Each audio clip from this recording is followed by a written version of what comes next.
I live in a very conservative area of New York. It's Republican dominated. And I'm just getting to know the people. These political parties are a social construct. We've got to become human with one another. We've got to start sharing meals, even with people we don't agree with. I mean, when I lived in Nashville, I would eat roasted chicken and greens with people. And, it's very hard to hate people over good food. I do think we need to start turning toward one another and start telling our stories. It's all about perspective. How do we shift our perspective so that we can return to ourselves and to each other? That's a lot of inner work. Yes, we are polarized in this country and becoming ever so. It's because we rely on a system called oppositional politics Yes. and not interdependence. And so Yeah. we've got to figure out how to practice interdependence. I mean, that's the work that I'm doing here, just coming together, eating with people, talking to people, telling our stories. I've got games that we do together. Basically, we got to learn how to play together, cook together, do the dishes together. We don't all agree on things, but we had an experience of togetherness. And I think we've forgotten what those experiences of togetherness are. Yes, we should be talking about these things. Yes, let us not be silent. But it's the ways in which we come to each other. That's what I'm learning as a prophet.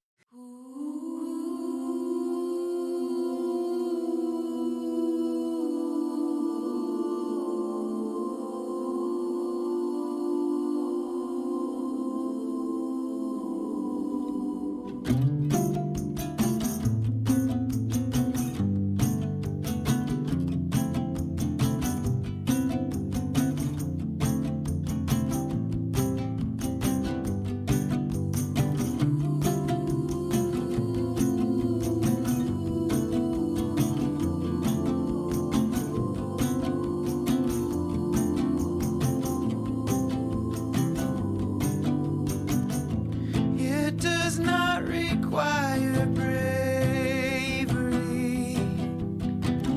to face the world as I am. Between assumption and reality, I'm an ordinary man. But I see you've weighing life and death every day in your skin. You're just fighting for integrity, the outside matching what's within. And I'm with you in the fight, but my heart can't bear to count the cost for you to stay safe out in the open. I want you free, but I need you alive. You gotta stay safe wherever you're going. If I just can't be by your side, as you dance upon the razor wire, still beautiful by any name. Oh, don't be fearful of that dizzy high. Watch your footing just the same. 'Cause in your body politic, just breathing in and out is like an act of war. So please stay safe out in the open. I want you free, but I need you alive. You gotta stay safe wherever you go. If I just can't be by your side.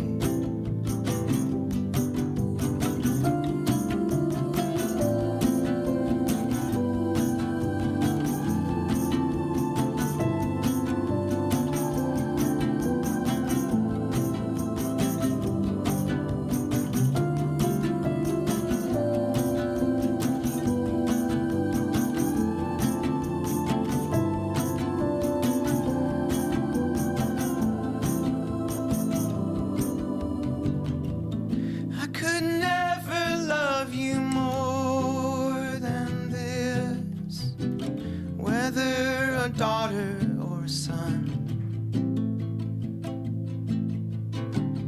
'Cause you're 10 times the man I'll ever be, as the woman you've become. But could you stay safe out in the open? I want you free, but I need you alive. You gotta stay safe wherever you go. If I just can't be by your side.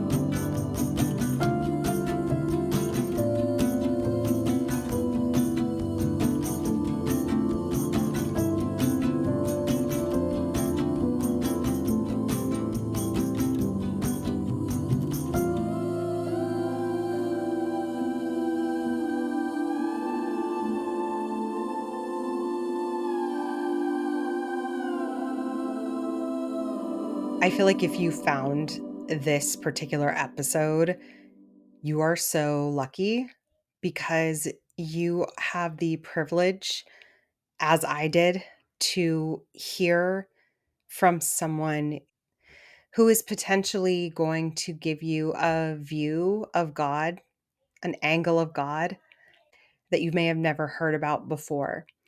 I'm talking about my interview today with Roberto Che Espinoza, PhD. Roberto is an incredibly special person that I got to meet during Theology Beer Camp several years ago.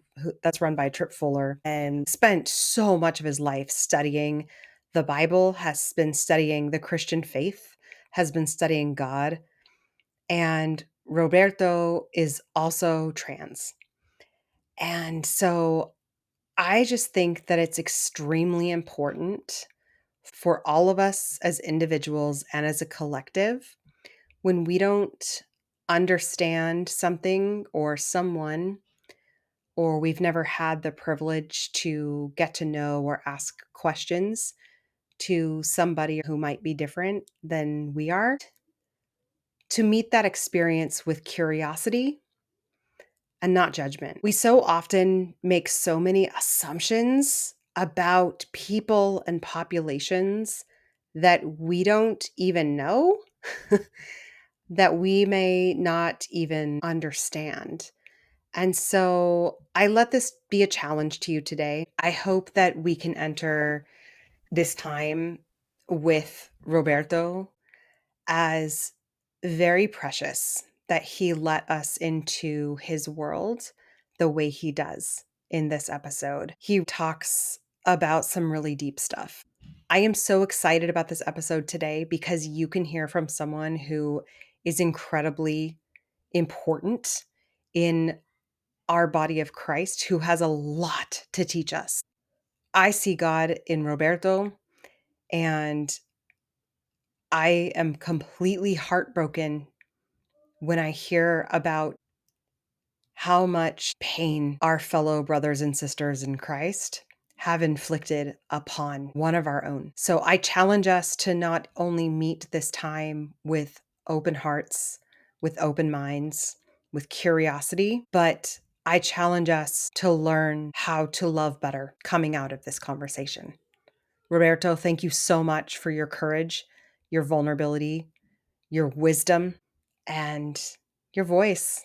We need you. Let's get started.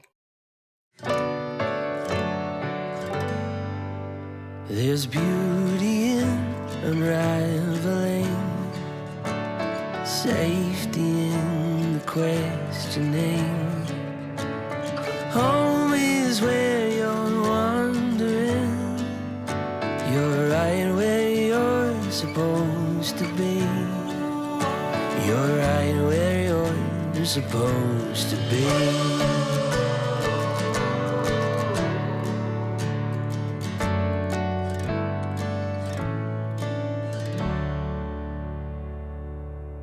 Welcome back, friends. Today I'm so excited to bring you our guest, Reverend Roberto Che Espinoza, PhD. Hi, Roberto. Hey there. Roberto holds a Bachelor of Arts in Bible from Hardin Simmons University Logsdon School of Theology, a Master of Theological Studies in Ethics from Garrett Evangelical Theological Seminary, and a PhD in Constructive Philosophical Theology from the University of Denver and Iliff School of Theology. He is a pastor of a small rural church in upstate New York. He is a visiting professor at Duke Divinity School, author, and the founder of the Activist Theology Project, a movement rooted in spiritual formation, collective liberation, and radical ethics. Roberto is a Latinx trans man and ordained Baptist minister whose work brings together embodiment, decolonial thought, moral imagination, and justice rooted theology. He's spoken across the US and internationally on gender justice, trans inclusion, faith and politics, and what it means to become the theology we long for. Roberto is also a loving husband to Erin, a movement artist and educator. Together, they are building a life of tenderness, resistance, and sacred embodiment in a world still learning to see the divine in everybody. Hmm. Roberto, I got to personally see you speak at Theology Beer Camp run by Yep. Trip Fuller in North Yep. Carolina a few Yep. years ago and say hi. And you've had such an impact on me by helping me see God's image through you and through Mm. others in ways that I maybe hadn't had the opportunity to do before. And I've learned so much from you. And I thank you so much for you and your life in ministry. Thank you. Yeah, Trip, I just want to sort of talk a little bit about Trip because he's one of my best friends and family. We became family many years ago. He wanted to be friends and I'm not trying to collect white men. And he said, "Let me buy you a beer." And I said, "Well, I do like beer." And he learned so much about me just by being present. And I thought, okay, this is a guy I need to pay attention to. We've been friends ever since, and I am close with his parents, and Trip brings people together. And I feel a lot of gratitude that years later we get to kind of circle around and have a different conversation than maybe what we did at Theology Beer Camp. And just to say, everybody is a theologian. You know why? Because every statement we make is both a theological statement and a political statement. So Hmm. even in the way that you do your introductions is both a theology statement and a political statement. So you in the sacred slope are creating theology. Hmm. So yes, I am professionally trained, quote unquote, by fucking white supremacists to do this work. And what I am learning is lived experience is the wisdom we need. And if we can begin to really feel our feet on the ground, I'm barefoot a lot. Being on the autism spectrum, I have a hard time wearing shoes. And when I have to wear shoes, I have a hard time wearing socks. And my wife really needs for me to wear socks because otherwise my feet stink. When I don't have to wear shoes, I'm happiest. And one of the things that I have been doing since the pandemic, which is when I really started this journey of embodiment and trying to feel into things, is I've come to this awareness just recently that one of the main problems we are having in this world is epistemological. The ways in which we train students through compulsory education all the way through graduate school, and we teach people to accept ideas, to think about those ideas, and then to feel about those ideas, and then sense those ideas. That is called epistemology, ways of knowing. And the ways of knowing that we have been socialized into from a top down is an epistemological problem. We need to flip that and go bottom up. And that is what you are doing from the bottom up. You felt compelled, so you had me back on your podcast, right? After years. And if we can begin to nurture a better epistemology, then our beingness, our ontology, and our ethics will also shift because each of those three things are connected. So if we can begin to feel into our questions and our words, our politics and our theology will be better. Oh, what a blessing. Thank you. Thank you for that. And I see what you're saying. And I totally agree with you. I think that's something that the time is ripe for. Yeah. Yeah. We are living in a time in the world that I can only imagine is at this intersection of some very, very difficult tensions. And I'd love to ask you if you can share a little bit about how your early life shaped your calling Mm. and what led you into theology and ministry Hmm. as a trans person of faith.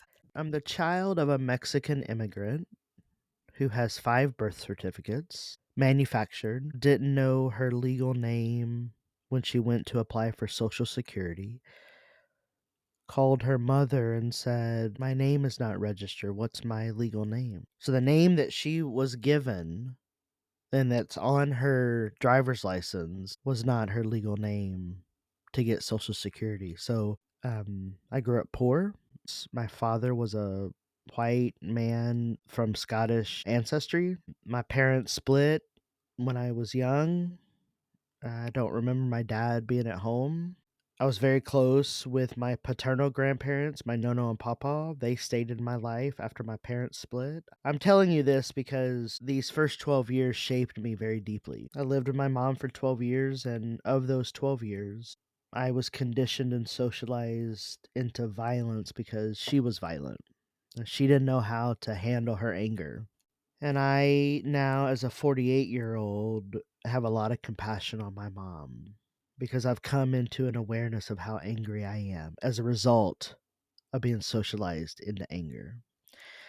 I left when I was 12 to go live with my white father, and I went from deep poverty to from not having dog food, so I'm feeding my dogs hot dogs, intermittent electricity, to live with my dad in San Antonio, Texas, where I lived on 40 acres and he hired an undocumented Mexican woman to clean his house.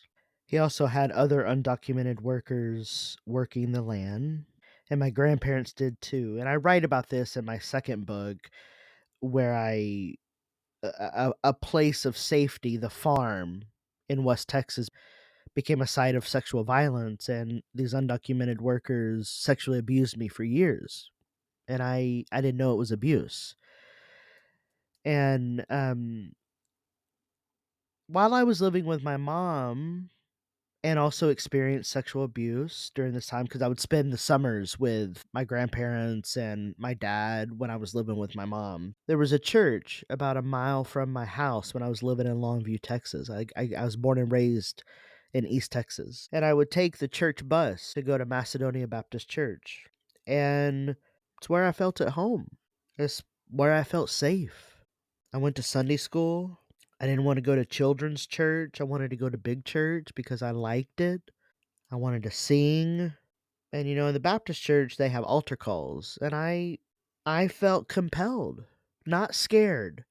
I felt compelled by this man named Jesus at a very early age, at 10. And so I responded to the altar call, and my Sunday school teacher Denise met me down at the front, and I'm like, I want to become a Christian. And I was baptized at that church. And I always knew I was different in many different ways. My mom asked me when I was maybe 5 years old if anyone ever makes fun of me for the color of my skin. She is very dark brown. So I knew at a very early age that I was different from my mom. She would not take me out in public as a baby because she's so dark. And we lived in Texas, and She was basically the maid for my grandparents for 2 years. So all of this, coming to Jesus, finding home in church, I think was the first seed of my call. At 12, I left, because I didn't think I could continue to live with my mom. I moved in with my dad, who later married a white Mexican woman. He has a type, maybe, I don't know. He likes those Latinas. He took me to the Lutheran church. I wanted to go to church. He liked to have a beer every once in a while, so he didn't wanna go to the Baptist church, so we went to the Lutheran church, so I was confirmed Lutheran. So technically, I'm Lutheran, if you wanna be specific with the fucking dogma, but, and then I met a youth minister who was my substitute teacher, and that is where I received my call when I started attending that church. Had to find my ride to that church. My dad wouldn't take me. Went to youth camp, and I was just like, "I wanna study this stuff." So I then went to college to study theology and didn't know what the fuck I was doing until I got to grad school, but yeah, those first 12 years were very formative. Then I had a brain aneurysm when I was 16 after I had what they call surrender your life to ministry. I'd surrendered my life to ministry and had a brain aneurysm and almost died. Two open craniotomies to correct that. And I write about this in my second book. I'm like, okay, I'm on a path and I don't know where I'm going. But that's a little bit about where I think my call started. And obviously, I am still on the way. I mean, my primary thought partner 10 years ago said, "You are not agnostic, you are disconnected from your roots, and you are still becoming." It's the first person I fell in love with after I Mm, divorced, and, I have those words tattooed on my feet because it's the truest thing someone ever said to me. When I finished my PhD, I thought, "Okay, I've got it all figured out," and she was very quick to let me know, "You are just beginning." mm. What a wise person. Yeah, yeah. So that's a little bit about my call story, and I mean, I've had black Pentecostals say you have the double gift of prophecy, and prophecy gets you kicked out of places and gets you marginalized, and it got me targeted for 6 years by the extreme right wing. So much so I had to flee to seek sanctuary, and so my wife and I, my wife ended up being invited to have a sabbatical replacement job at Alfred University in Alfred, New York, which is a historic town. Frederick Douglass was here. Um, Mm. it was abolitionist back in the day, but it's become a hyper colonized site of empire. I live in northern Appalachia now, or Appalachia. I'm not sure how to say it. Um, but she was invited to come here and teach, and we ended up staying because I got this job at this church. I had reached out to this church and I said, "Hey, I'm a theologian and a professor. If you ever need pulpit supply," well, they wanted me to apply for the job. And, being a prophet, let's just say the church is unable to hold prophets. And I have become very aware that churches are still systems of power. And if the institutionality of the thing is rotten, so is the fruit. John Wesley said, "The world is my parish." And I've been writing to the world. My Substack is read in 92 countries. I write to the world, but I write about my life and I write about the struggles I have because it's important to be honest and transparent when you're a leader. Yeah. And so I write about my life and I write about the struggles I have and the ways that I've been violent and socialized into violence. The activist theology a couple years ago evolved into, I think, a better version of itself, which is called Our Collective Becoming. That's also the name of my Substack. And Our Collective Becoming is dedicated to other possible worlds. The Activist Theology Project was too, but we've got to figure out how to rebuild social trust in the world. And so Yeah. I've We really do. I've really turned to sort of relational embodiment work, and Tell us about that. I just started eating with people. Sounds like Jesus. Yeah. Yeah, and, when you think about how the church decided to go in a different way, what we have now in churches is not what was practiced in the early church days. The disciples, after the death of Jesus, after the crucifixion, after the state-sponsored death of Jesus, the disciples were terrified to tell the story. And it took them 50 days, Pentecost. Pentecost means 50. And it took them 50 days to be ready to tell the story. And the way they started doing that is just by gathering and eating together. So I've been doing that for the past year and a half, just organizing here in Alfred and eating with people. Some people who read my Substack reached out to me, and I'm going to New Hampshire to eat with people.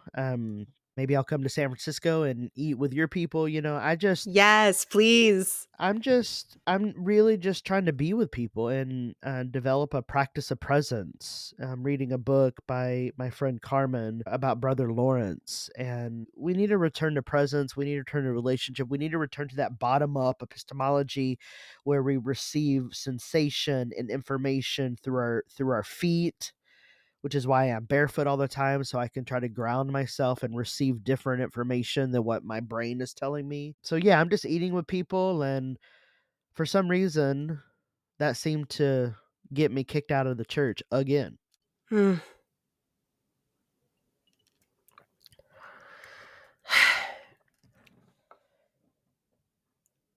It breaks my heart because I hear this theme of you trying and trying to seek the heart of Jesus Yeah. and be like Jesus and follow Jesus and then be around Jesus people. Yeah.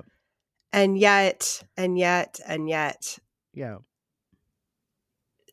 I just don't see how the fruit of the spirit is being reflected in the way that you're being treated by the same people who are also claiming to follow Jesus. And what do we do about that? Yeah. So what do we do? If we want to imagine, we know this isn't it. I think a lot of people right now in the world know that this is not it. That's why a lot of people have stepped away from church spaces. Yeah. But like you said, on that's tattooed on you, I know I'm not agnostic. I would love to follow, a faith practice Yeah. rooted in the earliest times of like who Jesus was. Like, Yeah. what can we do to get back to some of that? Well, let me just say this. I mean, I think things like agnosticism and atheism, Marxism, all that stuff is like the most faithful response right now. And part of the Mm, reason I think that is we have created gods in our own image, and it's called the all American dollar. mm, And, we need to call out the golden cows. I think Nietzsche was right. God is dead and we have killed him. And if we could get back to just fucking being together. Yeah, I'm a Jesus guy. I'm compelled by his practice, by his ethic. He helps me love people. I am certainly not perfect, and I don't always know how to love, but when I came home over the past year and a half and engaged with my wife, the way that I was being treated had a direct impact on how I treated my wife.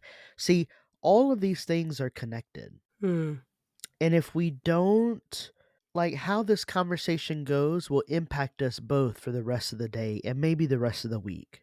And if we don't realize that and come to an awareness that our experience has a material impact, we are going to continue to be polarized and oppositional. If we can just slow down, just fucking slow down, take some time. We we all want connection and belonging. We all want that. The past year and a half, I would talk with people and they would say the same thing. Yeah, I want connection and belonging. They would use different words. People inside the church and people outside the church. A lot of people didn't want to come to church, but yeah. they wanted to spend time with me. So we feed people all the time. This home is a hospitality space. We've got an extra room. So I'm always hosting people who are coming through and who need a break. We've got somebody here staying for 3 days, and I'm cooking a colleague of mine who is Latina. And when I realize how I'm being treated, like, "Oh, fuck, I've been bullied my entire life." I came into that awareness in March, and then by May, I had been forced out of the church, and, I'm just like, "Okay, the church cannot hold our complexities." Mm. Gosh, I've been hearing that. And we need to be very clear that there is fascism on both sides. Ooh, tell us about that. What do you mean? Well, I don't know if people watched the DNC on TV, but it just kind of felt like intersectional oppression Olympics. Like, let's have one of everybody up here. That is not real solidarity. Neither the Democrats nor the Republicans are in solidarity with the people. They're in solidarity with the all American US dollar. We need to be very clear that when I say there is fascism on both sides, the same behavior is being enacted in both parties. The consequence looks different, but it's the same kind of action. Take, for example, when Joe Biden stepped down, did the people get to vote on who the nominee was going to be? That's what I mean by there's fascism on both sides. Yeah. And if we are truly going to be anti fascist, then we need to unhinge from these two political parties and really evaluate, what does democracy look like? I'm living on land where the first democracy was ever practiced in this country. Hmm. Indigenous land, the Seneca people who lived here practiced the first democracy on this land. And I talk about that. And I'm like, I preach about that. See, I tell the truth. If we can't reconnect with the land, if we can't ground ourselves, what can we do? The Jewish mandate, repair the world, I take that very seriously. When I was in seminary, I got turned on to the Jewishness of Jesus, and that's never left me. And so Jewish wisdom really speaks to me. I married into a Jewish family, my mother-in-law, and Hmm. her partner is Jewish, and Aaron was raised by these people. And so I've taken this opportunity to begin to suture the wounds of myself, repair myself so that I can repair the world. And that's my work to do around getting connected. And I think that's work for all of us. Self inquiry. Who are we and how do we know? Hmm. Yeah. That makes so much sense. I think what you're getting to is getting back to the simplicity of kind of how Jesus preached and practiced his ministry. Yeah. I hear in you the spiritual practices really modeled after what he did. Accompaniment. Yeah, I'm I'm accompaniment. j I'm just accompanying people. I'm a pilgrim on the way. I walked the Camino last year in Mm. Spain. Oh, wow. Tell me about that. How It was that? it changed my fucking life, and we need to go at 3 miles an hour.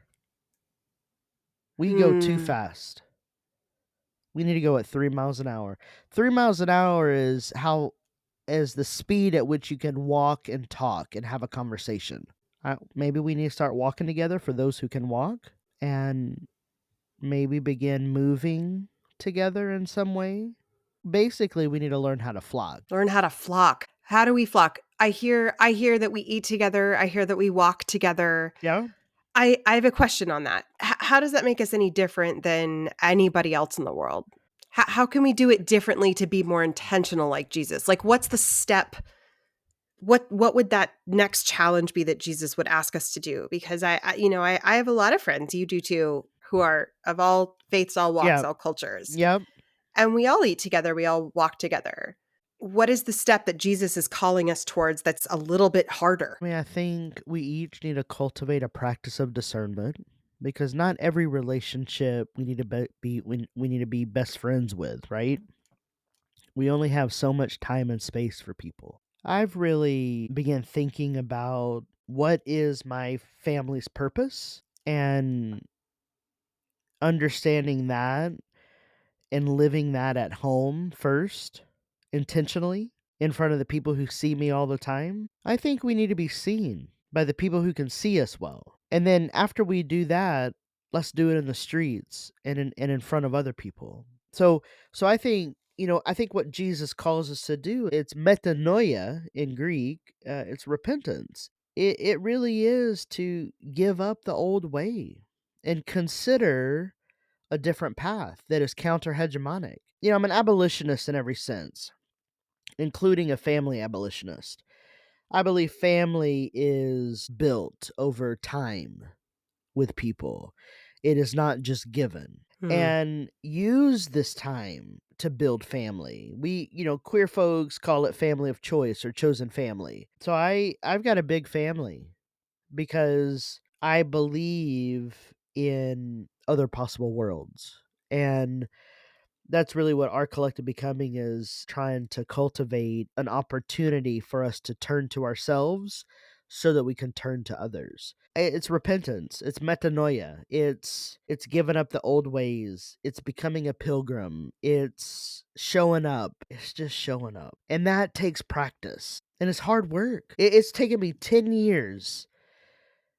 I finished my PhD 10 years ago. It's taken me 10 years to truly embody my scholarship, not just rattle off quotes and theories. And thank God. One of the reasons we're talking today is because I had seen a mini sermon that you gave on Easter. Yeah, And it was just so beautiful because I've been thinking so much about people who are bullied, marginalized, oppressed in so many ways. And a lot of that will come from, your own experience, right? So my feeling as a woman, whatever that will mean in society, that I am looked at differently. I've been in plenty of spaces in work. I've been in plenty of spaces where you're just not taken as seriously, for right, example, or you're not seen the same, right, or you're seen as sexualized, right, where you're there for your mind, right? There's all these things, right? right, There's women in my life who've been assaulted.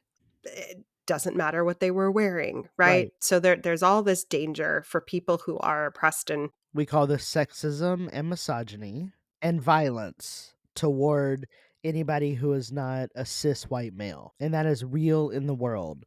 When I talk about how I was socialized into violence, I mean, I have to think about, if my masculinity is not supporting black trans women, then I have got a fucking shit ton of work to do. Because who is the most marginalized woman right now? Black trans women. tell us more about that. How can we be better?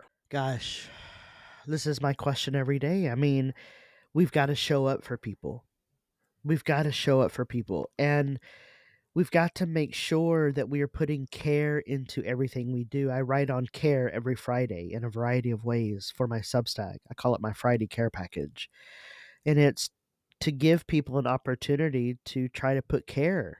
So I'm trying to put care into everything I do. When I saw this mini sermon on Instagram for Easter, you were talking about who is going to be the stone catchers now. And you were talking about when a woman was dragged in front of all these men, right, who was caught in an act of adultery. Never mind where the man was, just the woman was brought out. And then Jesus was asked about this woman, Yeah, and the men were expecting Jesus to have a certain reaction. And right. can you talk a little bit about that and why you feel like, especially in that context, but even in this context today, why that's so important, and why that metaphor for a lot of what's going on Yeah. can help us learn how to be better allies and care for others? Yeah, I mean, I think what you see in that story is the kind of metanoia that Jesus calls us to. Jesus not only knew of the things that she had done,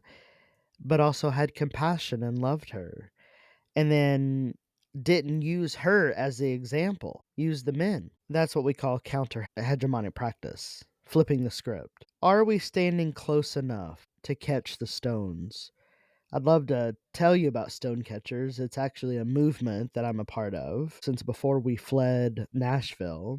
A group of us met down in St. Petersburg, Florida, to dream of a resource that could interrupt the violence against trans and queer people. And we came up with the name Stone Catchers. I work primarily with the Reverend Liz Edmond, who's an Episcopal priest, lives in New York City, and my wife, Erin. The three of us have developed basically a retreat resource that we're piloting right now at the intersection of Liz's book, Queer Virtue, and my book, Activist Theology, to help people choose an action. We call it a scandalous act. Choose an action to disrupt the violence. And that's what we call becoming a stone catcher. That could be a wide variety of things that people choose to do. You could choose to picket something or do a die-in or, whatever. But the stone catchers is like a retreat that we've been doing, and it's work that needs to be done. We need so much education right now in the face of propaganda and in the face Mhm. of misinformation. And so Yes. I I became an educator for a reason. My grandfather was an educator, my grandmother was an educator on my dad's side, and they had a huge impact on me growing up, and I've decided to teach theology in the public square and to try. I mean, my work is politicized, right? It's not for the status quo. My work is for everyone, but not everyone is ready for my work. I've come into that awareness, Mhm. and I do feel called to work with white people in particular. As a mixed race Latino, the Great Spirit is really pulling a good one on me living in rural white America where I'm facing white poverty. I live in one of the poorest counties in New York, and I cannot unsee the poverty and the structural violence of poverty. I'll be writing my next book in a house with no heat, for example, because it's where I found studio space. It's where I found creative. I mean, I work in my office here to do podcasting, but I need a space to write, and I need a coffee shop, but there are really no coffee shops. There are diners, but there's not really a culture to write in a diner. So I'm going over to this family's house where she has space, large room with two desks, and we're gonna like create a wonder room for us to create in. But it has no heat. I'm gonna have to buy a heater to put in the room. So like when I'm talking about like my life, I am with the people. Like I am learning with the people. These people have become my teacher, and now I'm trying to tell a better story. And that is the metanoia that needs to happen right now. Narrative drives behavior. So what stories are Yes. we living? Yes, absolutely. You know, I was thinking about how you mentioned that you're mixed Latino and white, and so you have a very special space between that you Yeah. can understand different worlds from Yeah. different ways, Yeah. right? Um, you hold complexities which are so beautiful. Mm. You're a trans man and a Christian. Yeah. Maybe people didn't even know that could coexist, right? Yeah. Like, Yeah. and you're saying it can, and here to prove it. Yeah. Yeah. Yeah. These days I get weary of calling myself a Christian because it's been appropriated by the government. I'd rather just call myself a follower of Jesus, and give up the labels because what Christianity means today, I don't think is near what Jesus intended. In fact, Jesus wasn't trying to start a new religion. Jesus was a Jew. If anything, we need to be returning to the wisdom of the world, which is why I was interested in taking the church to the future as an interspiritual community because I was talking to Buddhists and Hindus and witches and sorcerers and atheists, lifelong atheists. I met one guy in the bar. He asked me, "Am I Roberto Che Espinoza or doctor?" And I was like, "Well, that depends. I've been pissing off people." He was like, "Well, I piss off people too. I think you're the right person." And he says, "I'm a lifelong atheist, but I'm interested in what you're doing at the church." And I was like, Wow. "Oh, so like it I now pastor this emerging interspiritual community composed of everyone because everything belongs. In fact, I just read Lama Rod Owen's book, listened to it on anger and rage, and it changed my life. And I'm like, "Oh, we got to compost my anger. I'm so angry." And if I'm angry, I can imagine so many other people are too. And so like I am doing the work too. I'm digging into this work, trying to figure out how do we live a better life. And Yeah. and if we can focus on like what is our purpose? We're all creatives. What are we creating? We're all theologians. we're all politicians in some sense because we're making these political and theological statements. We're creating. We're all poets. So how do we do that work well? How do we do that work well? What that makes me think about is that it is very hard in this day and age not to have just a low line feeling of anger and rage at all the injustice Right. that we're seeing all around us, and then it's just been amplified, especially Yep. in the last several months, right? And then I don't think our brains were wired to be able to know what's going on in every corner of the world at the Yep. same time. Yep. We're just not wired for all this, and No. it's not surprising to me that our mental health is just declining. We have this one little brain, and we're Yep. trying to figure out the big and the small, and then even focusing on, our own little influential sphere, and, like, how do you create the rest Yeah. and the community and finding the joy in that.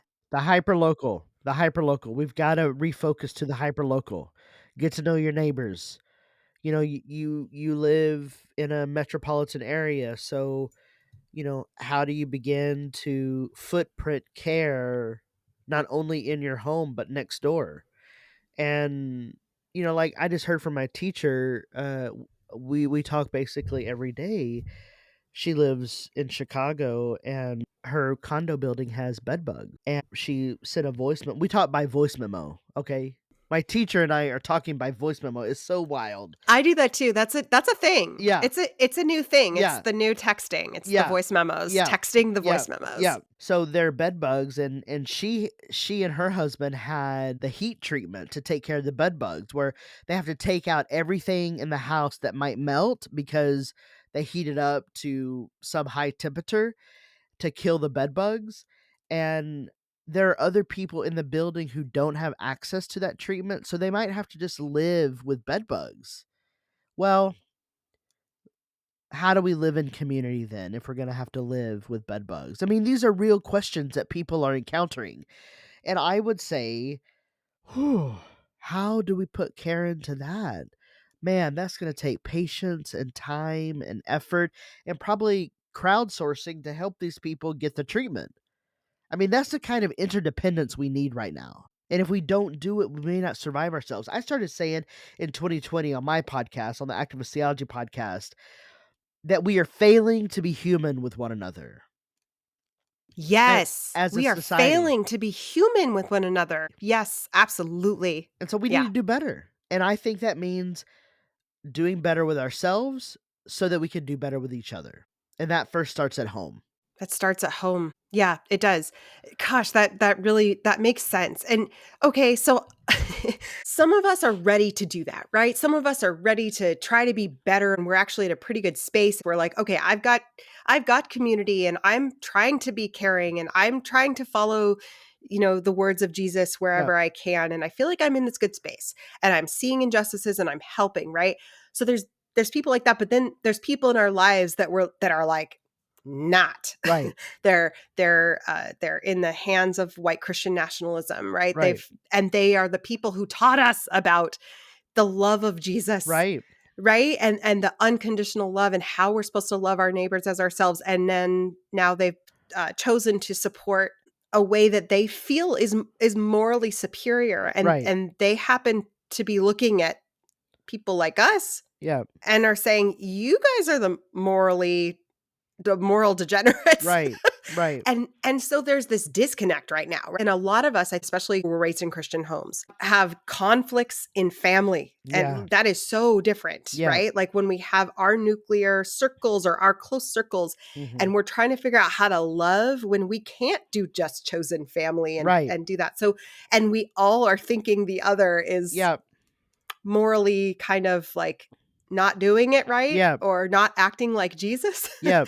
So what do we do? Because we can't continue this either. So, like, what do we do? How do we interact with those who are white Christian nationalists and Well, our family and yeah. our close friends? And so Yeah. we understand where they're coming from, and it's not this out there kind of Mhm. feeling. It's this, we understand where it came from because maybe we also, Right. were raised in a lot of that stuff. Right. And yeah, what do you think about that? I mean, I think a lot of things about that. I think there's conflict about the conflict. right? I mean, you're articulating it in a particular way, and someone on the other side might articulate it differently, right? So there's conflict about the conflict. I would say, as a society, we are very distracted by this. I live in a very conservative area of New York. It's Republican dominated. And I'm just getting to know the people. These political parties are a social construct. We've got to become human with one another. We've got to start sharing meals, even with people we don't agree with. I mean, when I lived in Nashville, I would eat roasted chicken and greens with people, and it's very hard to hate people over good food. I do think we need to start turning toward one another and start telling our stories. It's all about perspective. How do we shift our perspective so that we can return to ourselves and to each other? That's a lot of inner work. Yes, we are polarized in this country and becoming ever so. It's because we rely on a system called oppositional politics Yes. and not interdependence. And so Yeah. we've got to figure out how to practice interdependence. I mean, that's the work that I'm doing here, just coming together, eating with people, talking to people, telling our stories. I've got games that we do together. Basically, we got to learn how to play together, cook together, do the dishes together. We don't all agree on things, but we had an experience of togetherness. And I think we've forgotten what those experiences of togetherness are. Yes, we should be talking about these things. Yes. Let us not be silent. But it's the ways in which we come to each other. That's what I'm learning as a prophet.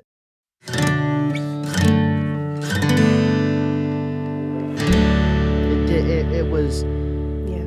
it was too much on my body, too much on my mental health. I was suicidal before we left Nashville. I wasn't leaving the house. I'm Mm. agoraphobic now. I don't leave the house here. We've got to turn to ourselves and each other. And I know I keep saying that. We need a practice. That's what I'm saying. We don't have a practice of coming together. What we do have a practice of is passive knowledge, where a teacher preaches something or says something and the congregation just passively receives it. There's no embodiment. Right.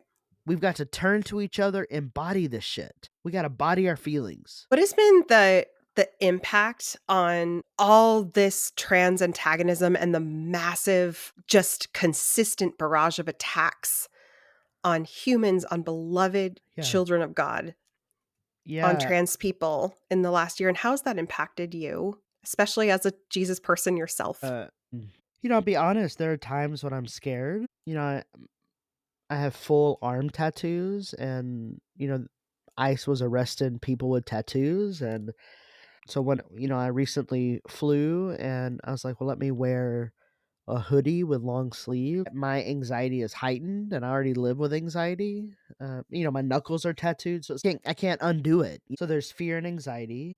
I think the fact that the church that I was serving had no awareness of what Aaron and I were dealing with, like since the election. After the election, one person texted, not from the church, and said, "I'm so sorry. We are here for you." In the midst of everything that's happening, it's also been clarifying on who's with us. And that is sobering, of who's willing to say something and who's not. I mean, we live in a world of performative allyship. That's why I say, if my masculinity doesn't support black trans women, maybe I'm not living fully into my purpose. The trans antagonism, the transphobia, the trans violence. I mean, there was a black trans man killed 90 minutes from here in February by 5 people. I was asked to be at the vigil at 2 different places. I have to ask myself, like, the ways of Jesus got Jesus killed. I'm not trying to be a martyr. I do not want to be a martyr. I do not feel called to that. But I do have to ask myself, is this going to get me killed? I'm trying to be very careful about what I'm putting online, how I'm doing it online, and I'm trying to reach trans people right now and just say, "Hey, I'm here. We can do this. Let's just turn inward to ourselves, repair ourselves. Let's start at home. Find your people." But I was estranged from my dad because of who I am.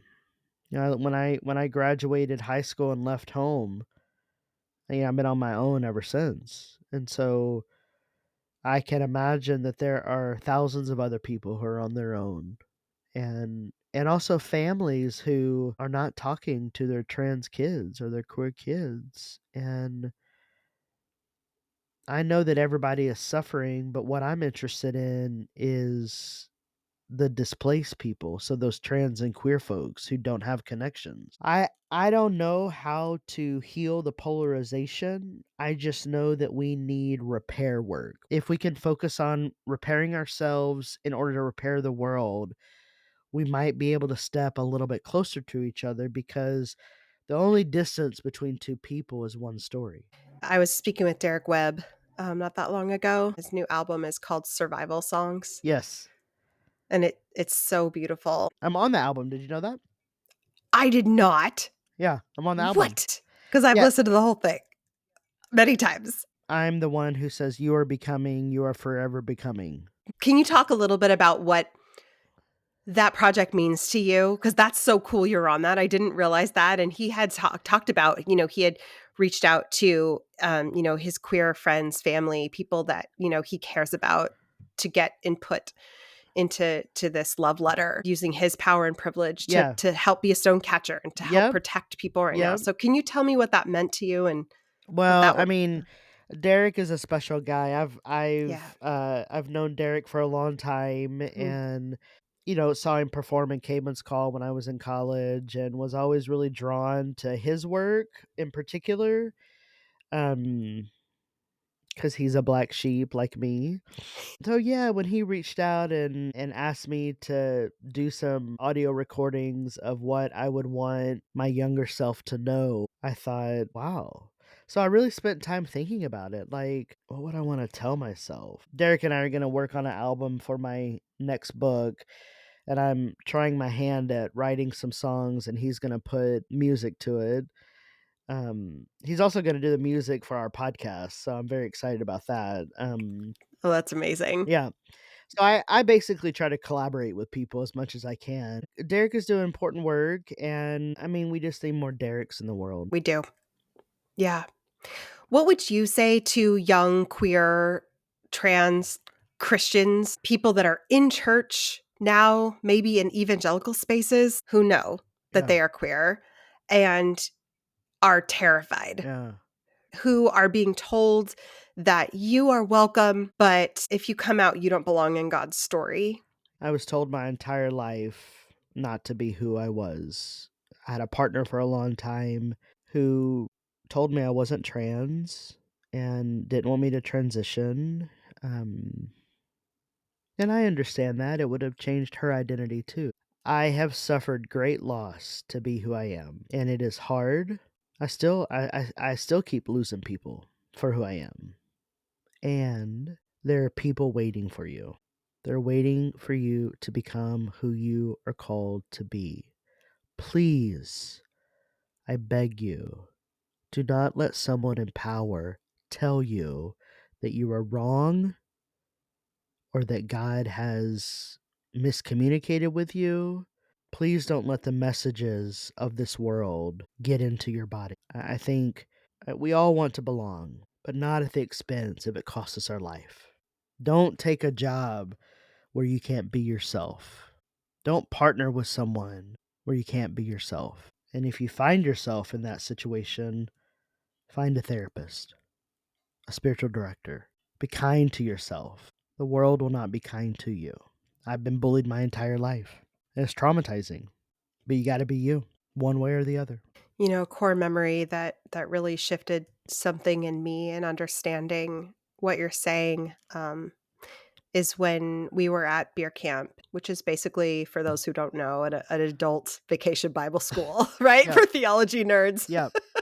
And we just sit around and drink beer and Talk.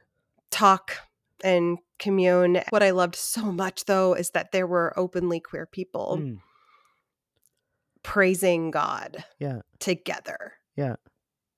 I don't think a lot of us have really been able to experience that yet, No. one way or the other. Yeah, And there's so much that queer people have to teach the rest of the world about God.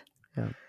And the memory that I have, it was so beautiful and honest, and it was bittersweet, and I remember there were, a few trans folks sitting next to me during one of the sessions, and someone raised their hand and asked you a question. They were clearly nervous, and they were so sincere, and they were asking just how to keep showing up as who they are in Yeah. their spaces and how to keep practicing their Christian faith. They are authentically who they are, Right. and they have this call, like you talked about in the beginning, this Yep. this call Yep. that I am connected to Jesus and I wanna follow the way of Jesus, and Right. I am continuously rejected by spaces created by humans. And when they're part of this, like, community, right, it doesn't always make space for them, and I could feel the fear in their voice as they describe that pain. What did I say? Did I say something stupid? No. Was I an asshole? Was I an asshole? No. You I will admit, I don't remember what you said, but I remember that person was comforted. Oh, good. I thought, "Oh my god, I'm yes, because I'm known to say some shit that, disturbs people." But that is my question, like, so for churches who are there, right, Yep. who are open and affirming, because there are thousands of churches who are open and affirming, Yep. thank God, Yep. there are. How would you encourage those churches right now who are ready, who are welcoming, and who are wanting to accept the queer community? They're not just allowed to be there, but that you're truly wanted, loved, and safe just as anybody else. Like, Yep. what do you challenge these spaces to do to be even more welcoming and better Yep. than where we're at right now? Okay, I'm gonna say something a couple times, and then I'm gonna unpack it.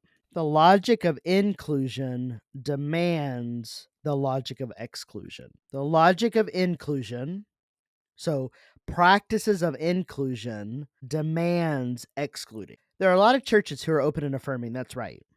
And there are a lot of churches who are including a lot of people. And by that very practice, they are excluding others. So we need to get out of this binary of inclusion and really practice communities of radical difference.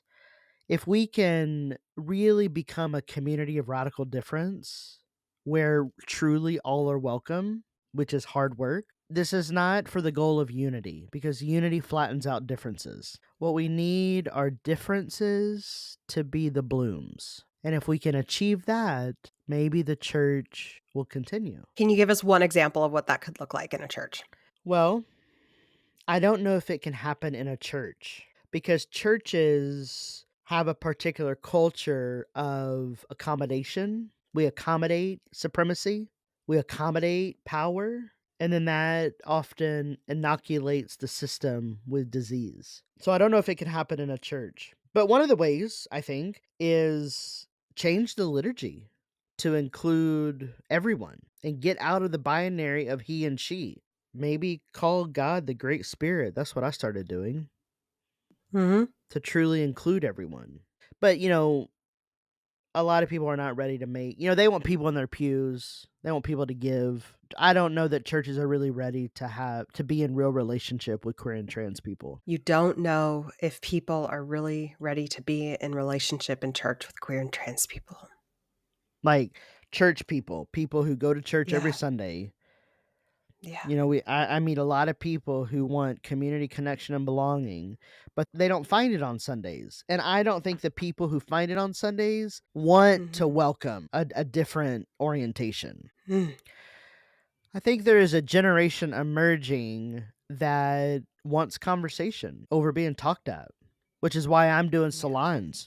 You wanna talk about that? Yeah, I mean, I'm basically on the road traveling and doing salons. I'm going to New Hampshire to do one at a farm with brunch church, and they want me to do a teaching at the table, and I'll just talk about my life and the practices of Jesus, but um, I think that's what people are needing right now, like real material, Yeah. tangible connection. They're not gonna find it on a Sunday morning, I don't think. I'm finding people who are 85 years old who want to have coffee with me and have a spiritual conversation with me, I find 17-year-old who want to have coffee with me. So this is an intergenerational, interspiritual community movement that our collective becoming is doing. And yeah, this next academic year is Basically, we're gonna do some fundraising so that I can fly to places and be in residence with people and just practice this with food and in connection. That's so awesome. You're also Latino. What do you wish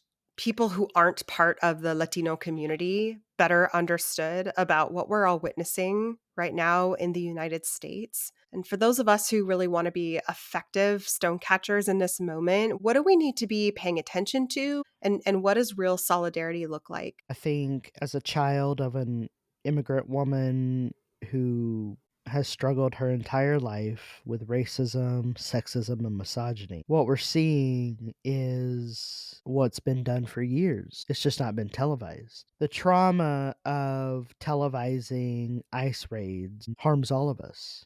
And many of us are so far from LA that we often don't know what to do. You know, what's happening in LA, and I've been watching clips about masked people coming in, just picking up mechanics. And finally, someone caught them on tape and said, "Show us a warrant, show us your ID." And they wouldn't do it. So we don't really know who these people are. And that should be terrifying all of us. I mean, I'm terrified to walk through an airport without a hoodie on, and I'm light skinned and can pass unless I'm speaking Spanish. And then people are confused, probably with you too. Yeah, I mean, we have got to get closer to people. Solidarity is about proximity. If we are not in proximity to the harm, then we may not be in solidarity. But one of the tangible things that people could do is like give to bail funds. I mean, the punitive system that we have in this country toward anyone, including immigrants, is not sustainable. This country will continue to collapse if we take immigrant work away. absolutely. We are all together in this, and what happens in LA, in Orange County, also impacts me in some way because it's a butterfly effect. And so give to bail funds, figure out who the immigrant rights people are that we need to be supporting, and start showing up for your neighbors. I mean, there was an ICE raid up here near Buffalo in a rural area. They're undocumented workers that I'm sure are here. Agriculture is the number 2 economic producer in New York, so I know there are farm workers here. We've got to show up in material ways, give to bail funds. We need to interrupt the violence.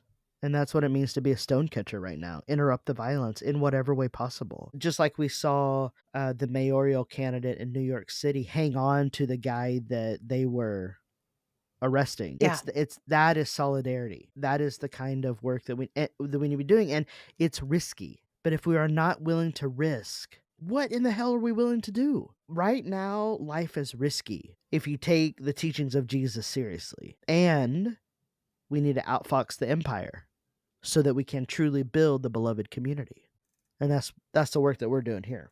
Ooh, I love it. So, as we post today, I see you have a few books behind you, but I'm curious for people who want to learn more and know more than maybe what they were taught about the Christian faith outside of their typical evangelical Yeah. upbringings. What books, resources, podcasts, people online, are there a couple that come to mind that you could share? Oh gosh, there's so many. There's so many.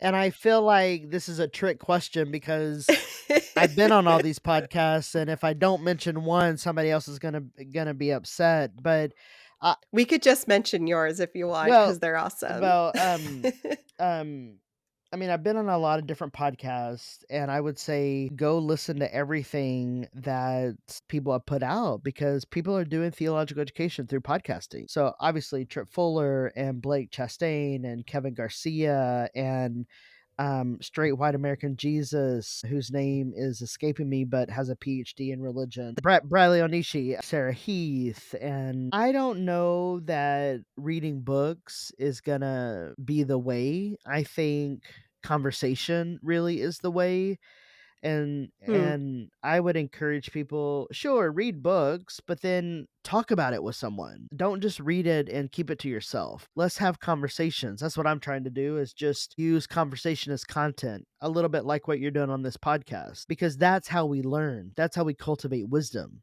And when we step into the wisdom economy, we can make shit happen. Magic.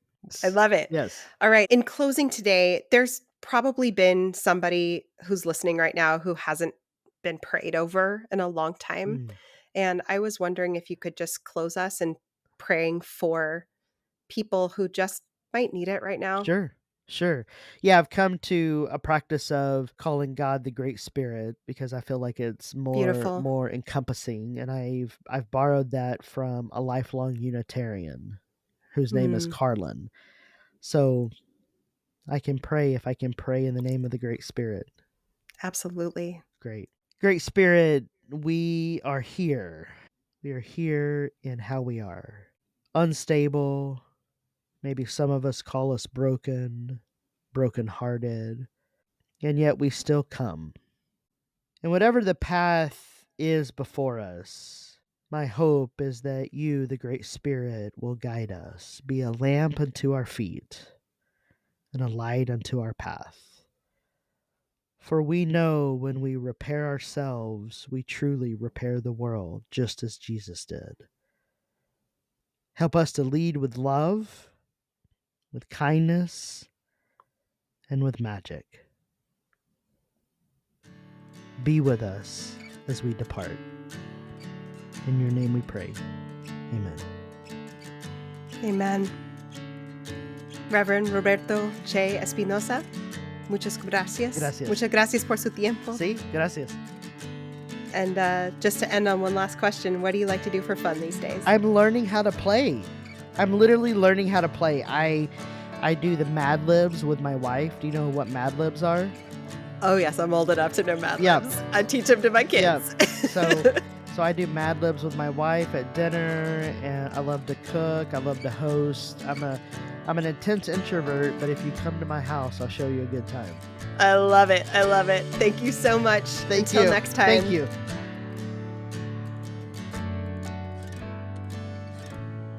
Thank you for being with us today on The Sacred Slope. If you'd like to nominate a pastor, priest, or reverend, send me an email at alexis@thesacredslope.com. Music was by Brett Rutledge, Eddie Irvin, and Sean Spence. I'm Alexis Rice, your host. May the fruit of the Spirit guide you this week. Go in peace, friends. There's beauty in unraveling, safety in the questioning. Home is where you're wandering. You're right where you're supposed to be. You're right where you're supposed to be.